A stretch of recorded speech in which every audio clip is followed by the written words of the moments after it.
Assalamu alaikum wa rahmatullahi wa barakatuh. Et bonjour à tous. Ramadan Mubarak à tous mes frères et sœurs, à ma communauté. Donc je suis heureux aujourd'hui de vous présenter une nouvelle vidéo. La première vidéo qui avait fait un succès sur les reconvertis français. Donc aujourd'hui on va plutôt partir sur un peu plus large et sur la sphère mondiale. Donc on va s'intéresser à 5 parcours de sportifs, donc de reconnus mondial, qui ont fait le choix de passer soit d'une religion monothéiste ou pas du tout à l'islam. Donc restez bien connectés jusqu'à la fin de la vidéo pour voir la petite surprise sur notre dernier parcours, notre dernière personnalité qui a fait, on va dire, un débat sur les réseaux sociaux. Donc restez bien jusqu'au bout. Allez, on est parti directement. Alors le premier sportif que l'on va pouvoir regarder ensemble, c'est le sportif de notre frère, donc Iron Mike Tyson, donc célèbre boxeur et reconnu internationalement. Toutes les crapules de New York. Abandonné par son père, proxénète, élevé par sa mère, alcoolique, Mike Tyson apprend à survivre au milieu des dealers et des prostituées. C'est l'école de la rue, l'école du vice. À l'âge de 13 ans, Tyson a la corpulence d'un homme. Il n'a connu que la violence et il exprime sa rage sur un ring. Un vieil éducateur, Cus D'Amato, le recueille chez lui. Il devient son père spirituel, son mentor. Il fait de Tyson une bête de combat, un animal féroce sur le ring. Il n'a pas eu besoin de m'apprendre à être méchant, parce que je l'étais déjà. Cus entretenait cette rage qui était en moi, tout le temps. Je devais avoir la haine car sur le ring j'étais désavantagé. J'étais toujours le plus petit et le plus léger, alors il fallait que je sois méchant et agressif. La rage et la violence ont toujours fait partie de ma vie. Sur le ring, c'est devenu mon répertoire. Je sentais la peur dans toute la salle. Tout le monde avait peur de moi. C'était mon objectif. Lorsqu'ils me voyaient, les gens savaient que quelque chose de mal allait se passer. My question is, what inspired you to accept Islam and how did Islam impact your heart state? I've noticed you have a very interesting story arc. Went from, oh, I'm the man to I have to embrace humility. So I'm just curious, did Islam play a role? And if so, how did it impact your heart state? Absolutely, because I've learned in life you have to worship somebody else bigger than yourself. I only knew worshiping myself because I was always told to believe in myself, and the connection with me and Allah is just what it is. It's who I am. Donc Mike Tyson, vous pouvez retrouver bien évidemment toute sa biographie, toutes ses histoires sur de nombreux romans. Donc notamment un roman dont j'ai trouvé pas mal d'inspiration à l'intérieur.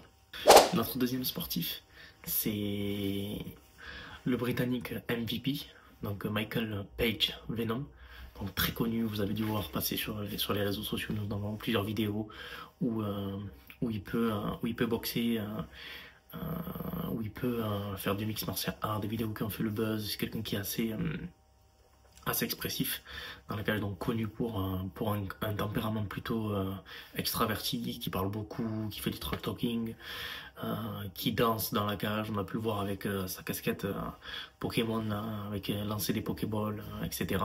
durant ses combats. Michael Page. L'Anglais est en effet considéré comme l'un des combattants les plus prétentieux de l'histoire, et que ce soit pour son style de combat provocateur, ou encore la fois où il a jeté une Pokéball sur un adversaire dont il venait de fracturer le crâne, il ne rate jamais une occasion de faire le show. Quelqu'un qui s'est reconverti très récemment, donc il a officialisé sa conversion à l'islam en 2024. The kalima is a declaration of faith, and you're going to repeat after me. We're going to repeat it in English.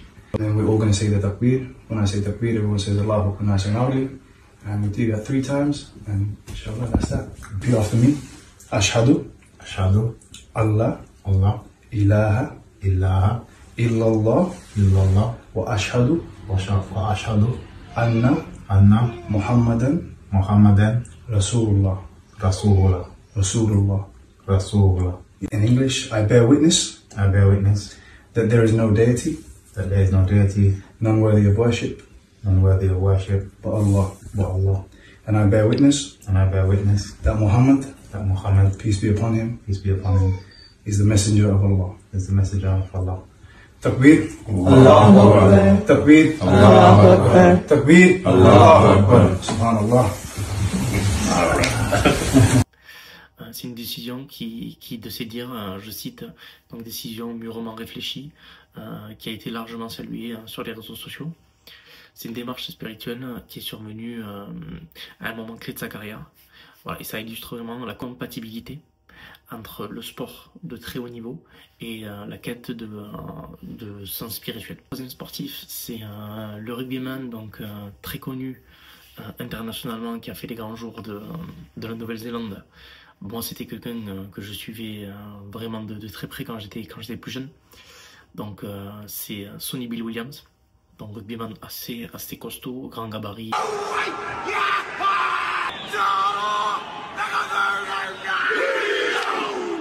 Brother? Alaikum salam, brother. Where are you from, my bro? From Paris. From Paris? Yeah. And your ethnicity? I'm African from Guinea and Senegal. Nice to meet you, my Senegal brother. Nice to meet you too.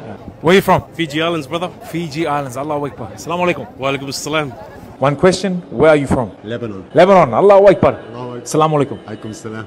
Where are you from? UAE, Abu Dhabi. Allahu Akbar. Assalamu alaikum. Alaikum salam wa rahmatullah.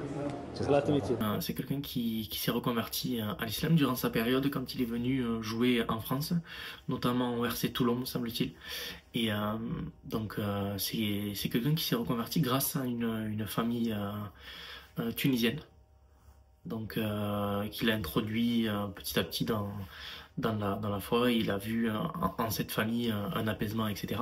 Et c'est ce qui lui a poussé de son côté à se reconvertir à l'islam. Voilà, il était connu avant pour ses frasques médiatiques et vraiment l'islam a permis de lui apporter une nouvelle discipline. Ça l'a calmé, ça lui a permis d'être une personne différente dans la vie. Deuxième sportif, c'est notre frère Clarence Seedorf, donc international des Pays-Bas, joueur de football. Frappe de balle surpuissante. Oui, vraiment surpuissante. Une élégance balle au pied rare. Une vision de jeu exceptionnelle. Clarence Seedorf était à n'en pas douter l'un des milieux de terrain les plus complets de sa génération. Un joueur clé qui faisait briller ses partenaires et bonifiait le jeu de son équipe. Un homme surtout à la longévité exceptionnelle qui aura tout gagné partout où il est passé. De l'Ajax à Milan, en passant par l'Inter et le Real. Donc c'est une légende vraiment du football néerlandais.